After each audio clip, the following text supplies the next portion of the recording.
Hi friends, എല്ലാവർക്കും പുതിയൊരു വീഡിയോയിലേക്ക് സ്വാഗതം. ഇന്നത്തെ വീഡിയോയിൽ നമ്മൾ ഡിസ്കസ് ചെയ്യാൻ പോകുന്നത് AF-CAT എൻട്രിയും CDS എൻട്രിയുമാണ്. ആദ്യമായിട്ടാണ് നിങ്ങൾ ഈ ചാനലിലെ വീഡിയോ കാണുന്നതെങ്കിൽ തീർച്ചയായിട്ടും ചാനലൊന്ന് സബ്സ്ക്രൈബ് ചെയ്യുക.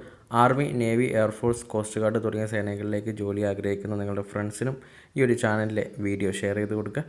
സോ എന്തൊക്കെയാണ് AF-CAT എൻട്രിയും CDS എൻട്രിയും എന്ന് നോക്കാം.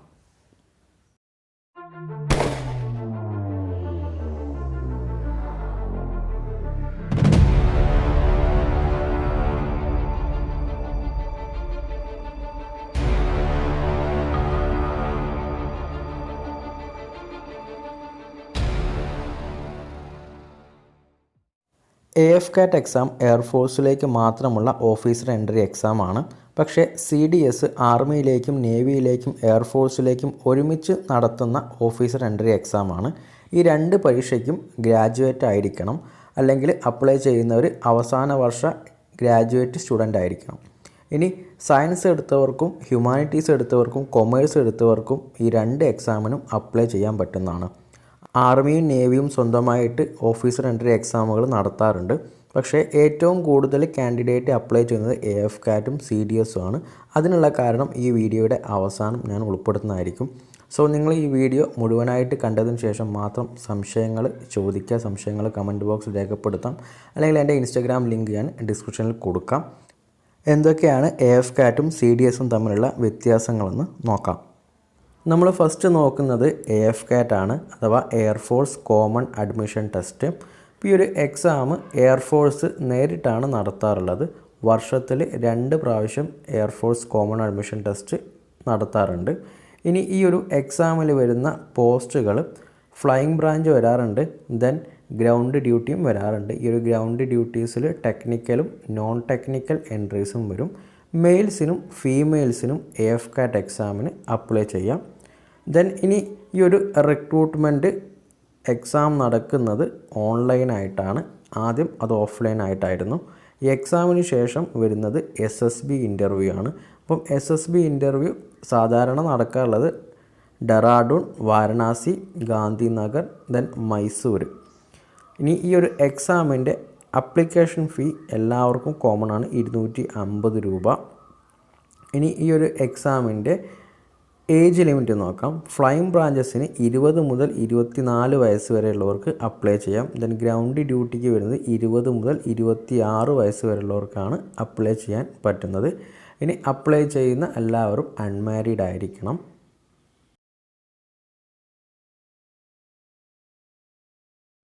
AF-CAT എക്സാം വഴി നമ്മൾ ഇന്ത്യൻ എയർഫോഴ്സിൽ ഓഫീസറായിട്ട് ജോയിൻ ചെയ്തിട്ടുണ്ടെങ്കിൽ നമുക്ക് 2 ടൈപ്പുള്ള കമ്മീഷൻസാണ് വരുന്നത്. പെർമനൻറ്റ് കമ്മീഷനും നെക്സ്റ്റ് ഷോർട്ട് സർവീസ് കമ്മീഷനും.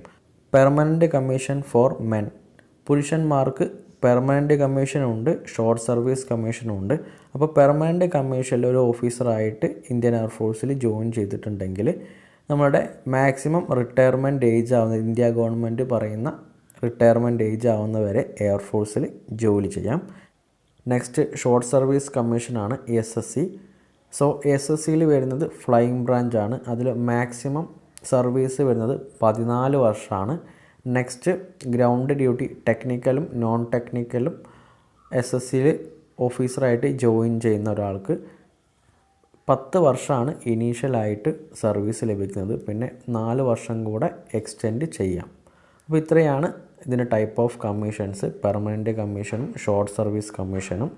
മെന്നിന് പെർമനൻറ്റ് കമ്മീഷനും ജോലി ലഭിക്കും, ഷോർട്ട് സർവീസ് കമ്മീഷനും ജോലി ലഭിക്കും. ഫീമെയിൽസിന് എപ്പോഴും ഷോർട്ട് സർവീസ് കമ്മീഷനിലാണ് ഇന്ത്യൻ എയർഫോഴ്സിൽ AF-CAT എൻട്രി വഴി ജോലി ലഭിക്കുന്നത്.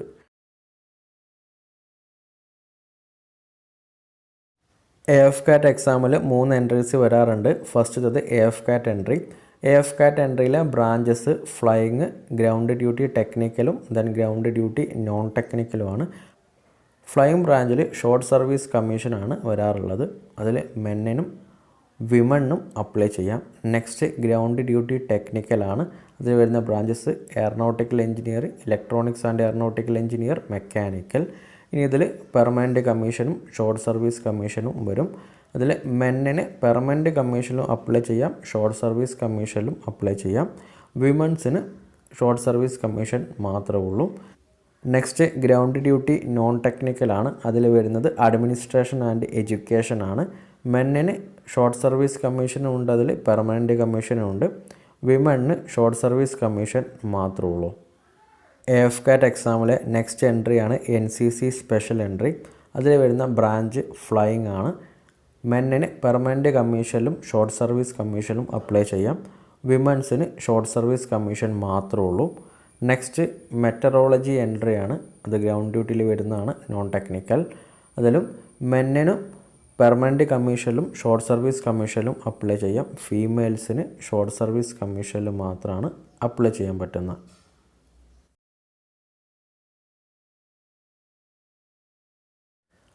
നെക്സ്റ്റ് എഡ്യൂക്കേഷണൽ ക്വാളിഫിക്കേഷൻസ് ആണ്. ഫസ്റ്റ് ഇത് ഫ്ലൈയിങ് ബ്രാഞ്ച്. അപ്പോൾ പൈലറ്റ് ആവണമെങ്കിൽ ഉണ്ടാവേണ്ട ക്വാളിഫിക്കേഷൻസ് +2 ഫിസിക്സും മാത്സും പഠിച്ചിരിക്കണം. ഫിസിക്സിനും മാത്സിനും 50% മാർക്ക് നേടിയിരിക്കണം. ഇനി താഴെ പറയുന്ന 3 ക്വാളിഫിക്കേഷനിൽ ഏതെങ്കിലും ഒന്നും കൂടെ ഉണ്ടായിരിക്കണം. അതായത് ഒരു ഗ്രാജുവേറ്റ് ആയിരിക്കണം. ഒന്നെങ്കിൽ 3 വർഷം നമ്മൾ ഏതെങ്കിലും അപ്രൂവ്ഡ് യൂണിവേഴ്സിറ്റിയിൽ നിന്ന് എടുത്തിട്ടുള്ള ഗ്രാജുവേഷൻ, അതിന് 60% മാർക്ക് നേടിയിരിക്കണം. അല്ലെങ്കിൽ BE ഓർ BTech, അപ്പം 4 വർഷത്തെ കോഴ്സാണ്. അതും ഏതെങ്കിലും റെക്കഗ്നൈസ്ഡ് യൂണിവേഴ്സിറ്റിയിൽ നിന്നും 60% മാർക്കോടെ പാസ്സായിരിക്കണം. Next candidate who have cleared section A and B examination of associate membership of institution of engineers India or aeronautical society of India from a recognised university with a minimum 60% mark or equivalent. അപ്പോൾ ഇത്രയാണ് flying ബ്രാഞ്ചിലോട്ടുള്ള qualifications. Ground duty technical ബ്രാഞ്ചസിൻ്റെ educational qualifications നോക്കാം. ഇതിൽ first വരുന്നത് aeronautical engineer ആണ്, electronics. So ഇതിൽ വരുന്ന ബേസിക് ക്വാളിഫിക്കേഷൻ കാൻഡിഡേറ്റ് +2 ഫിസിക്സും മാത്സും പഠിച്ചിരിക്കണം. കൂടാതെ ഓരോ സബ്ജക്റ്റിലും 50% മാർക്ക് നേടിയിരിക്കണം. ദെൻ ഇനി രണ്ടാമത്തെ ക്വാളിഫിക്കേഷൻ താഴെ പറയുന്ന ബ്രാഞ്ചസിൽ BE ഓർ BTech ക്വാളിഫൈഡ് ആയിരിക്കണം. സോ ഫസ്റ്റത്തത് applied electronics and instrumentation, next communication engineering, next computer engineering or technology, next computer engineering and application, next computer science and engineering or technology, next electrical and computer engineering, next electrical and electronics engineering, next electrical engineering, next electronics engineering or technology, next electronics science and engineering, electronics and communication engineering, electronics and computer science, electronics and telecommunication engineering, electronics and telecommunication engineering microwave, next electronics and computer engineering, electronics communication and instrumentation engineering, next electronics instrument and control, next electronics instrument and control engineering, next instrumentation and control engineering, next instrument and control engineering, information technology, space craft technology, engineering physics, electric power and machinery engineering, Infotech engineering, cyber security. അപ്പം ഇത്രയും പറഞ്ഞിട്ടുള്ള BE or BTech യോഗ്യതയും കൂടെ ground duty technical ബ്രാഞ്ചിന് വേണം. Next aeronautical engineer മെക്കാനിക്കലാണ്. So അതിൻ്റെ basic qualification +2 ഫിസിക്സും മാത്സും പഠിച്ചിരിക്കണം. ഓരോ സബ്ജക്റ്റിലും 50% മാർക്ക് നേടിയിരിക്കണം. കൂടാതെ താഴെ പറയുന്ന ബ്രാഞ്ചസിൽ BE ഓർ BTech നേടിയിരിക്കണം. സോ നമുക്ക് ആ ബ്രാഞ്ചസ് ഏതെന്ന് നോക്കാം. Aerospace engineering, aeronautical engineering, aircraft maintenance engineering, mechanical engineering and automation, mechanical engineering production, mechanical engineering repair and maintenance, mechatronics, industrial engineering, manufacturing engineering, production and industrial engineering, material science and engineering, metallurgical and material engineering, aerospace and applied mechanics, automotive engineering, robotics, nano technology, rubber technology and rubber engineering. So ഇത്രയാണ് aeronautical engineer മെക്കാനിക്കലിൻ്റെ qualifications. Next ground duty non technical ബ്രാഞ്ചസിൻ്റെ educational qualifications ആണ്. So first അഡ്മിനിസ്ട്രേഷനിലെ education qualification +2 പാസ്സായിരിക്കണം. കൂടാതെ ഡിഗ്രിയും വേണം.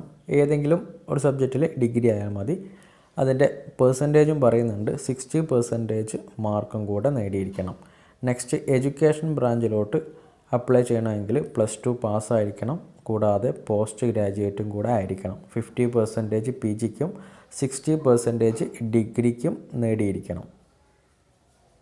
Next മെറ്ററോളജിയുടെ education ക്വാളിഫിക്കേഷനാണ് +2 പാസ്സായിരിക്കണം.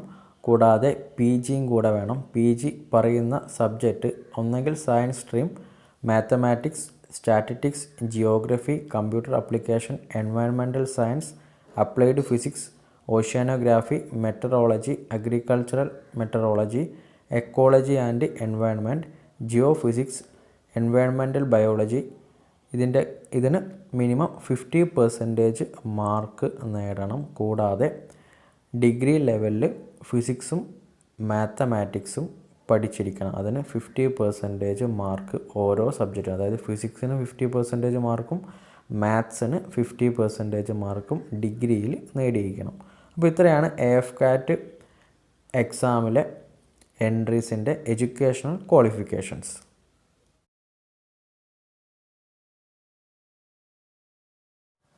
Next സിലബസാണ്. AFCAT എക്സാമിൻ്റെ സബ്ജക്റ്റുകൾ നോക്കാം.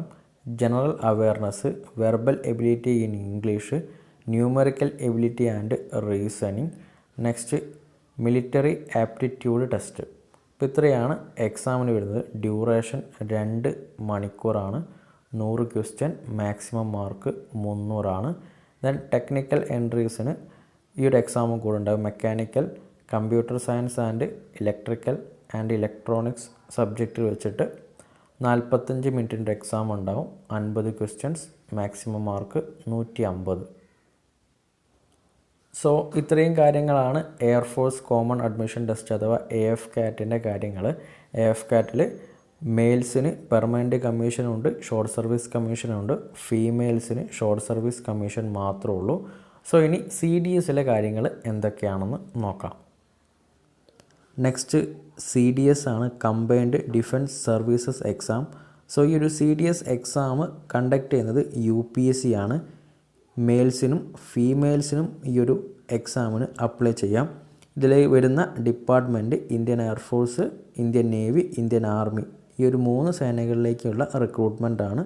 ഓഫീസർ എൻട്രിയാണ് CDS എന്ന എക്സാമിലൂടെ UPSC കണ്ടക്ട് ചെയ്യുന്നത്. അതിൽ ഇന്ത്യൻ ആർമിയിലെ വിങ് ഇന്ത്യൻ മിലിറ്ററി അക്കാദമിയും ഓഫീസേഴ്സ് ട്രെയിനിങ് അക്കാദമിയാണ്. എയർഫോഴ്സിൻ്റെ എയർഫോഴ്സ് അക്കാദമിയിലേക്കും ഇന്ത്യൻ നേവിയുടെ നേവൽ അക്കാദമിയിലേക്കുള്ള എൻട്രിയാണ് ഈ ഒരു CDS എക്സാമിലൂടെ വരുന്നത്.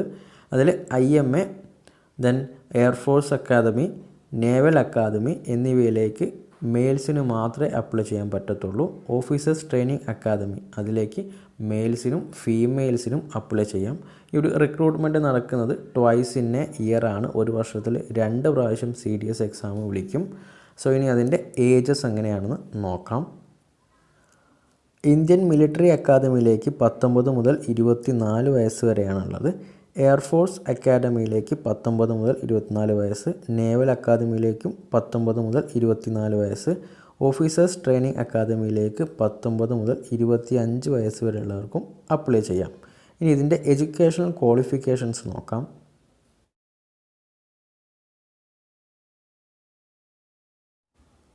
ഫസ്റ്റ് ഇന്ത്യൻ ആർമിയിലേക്കുള്ള എഡ്യൂക്കേഷണൽ ക്വാളിഫിക്കേഷൻ ഇന്ത്യൻ മിലിറ്ററി അക്കാദമിയിലേക്കും ഓഫീസേഴ്സ് ട്രെയിനിങ് അക്കാദമിയിലേക്കും ഏതെങ്കിലും ഒരു അംഗീകൃത സർവകലാശാലയിൽ നിന്നുമുള്ള ബിരുദമാണ് ക്വാളിഫിക്കേഷൻ.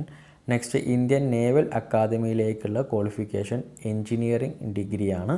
അടുത്തത് ഇന്ത്യൻ എയർഫോഴ്സ് അക്കാദമിയിലേക്ക് 2 ക്വാളിഫിക്കേഷൻ ഉണ്ട്. ഏതെങ്കിലും ഡിഗ്രി, ആ ഡിഗ്രി ഉള്ള ആൾക്കാർക്ക് +2ൽ ഫിസിക്സും മാത്തമാറ്റിക്സും പഠിച്ചിരിക്കണം, അല്ലെങ്കിൽ എൻജിനീയറിംഗ് ഡിഗ്രിയാണ് പറയുന്നത്. ഇത്രയാണ് ഈ ഒരു 4 കോഴ്സിലേക്കുള്ള educational qualifications. Indian military academy, air force academy, naval അക്കാദമിയിലേക്ക് വരുന്ന സബ്ജക്റ്റും അതിൻ്റെ മാർക്കുമാണ്. ക്വസ്റ്റ്യൻ പേപ്പറിൽ ഇംഗ്ലീഷ് 100 മാർക്കിന് ക്വസ്റ്റ്യൻ, ജനറൽ നോളേജ് 100 മാർക്കിന് ക്വസ്റ്റ്യൻ, എലമെൻ്ററി മാത്സ് 100 മാർക്കിന് ക്വസ്റ്റ്യൻ, അങ്ങനെ ടോട്ടൽ 300 മാർക്കിൻ്റെ ക്വസ്റ്റ്യൻ പേപ്പറാണ് ഉണ്ടാവുക. Next officers training academy OTA exam നടക്കുന്നത്.